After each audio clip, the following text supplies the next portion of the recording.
আজ 25শে জুলাই জাতীয় প্রেস ক্লাবের সামনে অনুষ্ঠিত হতে যাচ্ছে হাসিনা সরকারের সকল অপকর্মের চিত্র প্রদর্শনীর অভূতপূর্ব এক আয়োজন। আরও প্রস্তুত হয়েছে ফাঁসির মঞ্চ, যেখানে জাতির সামনে তুলে ধরা হবে এক দীর্ঘকালীন রক্তাক্ত ইতিহাস। হাসিনার স্বৈরাচারী শাসনের বিরুদ্ধে জাগ্রত জুলাই ঐক্যের এই প্রতিবাদী প্রদর্শন যেন ইতিহাসের এক জীবন্ত দলিল।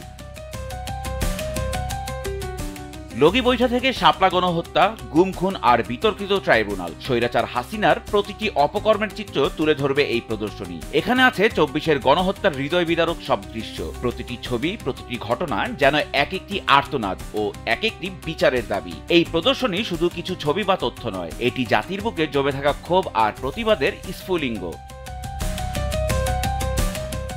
25শে জুলাই শুক্রবার বিকাল 5:30টায় জাতীয় প্রেস ক্লাবের সামনে এ প্রদর্শনীর উদ্বোধন করা হবে। প্রদর্শনীটি চলবে 36শে জুলাই অর্থাৎ 5ই আগস্ট পর্যন্ত। প্রদর্শনীর শেষ দিনে 5ই আগস্টে একটি প্রতীকী ট্রাইব্যুনালের মাধ্যমে প্রতীকী ফাঁসি দেওয়া হবে গণহত্যাকারী স্বৈরাচার শেখ হাসিনাকে। রাজনৈতিক দল থেকে শুরু করে পেশাজীবী, সামাজিক ও সাংস্কৃতিক সংগঠন সবাই একত্রিত হবে এই মহৎ উদ্যোগে। স্বৈরাচারের প্রতীকী ফাঁসির মাধ্যমে জনগণের রায়ে দণ্ডিত হবে ক্ষমতার দম্ভ। এই প্রতীকী ফাঁসি জনগণের ভেতরের আবেগ ও ক্ষোভের বিস্ফোরণ। এই প্রদর্শনী শুধু ইতিহাস নয়, আগামীর অঙ্গীকার।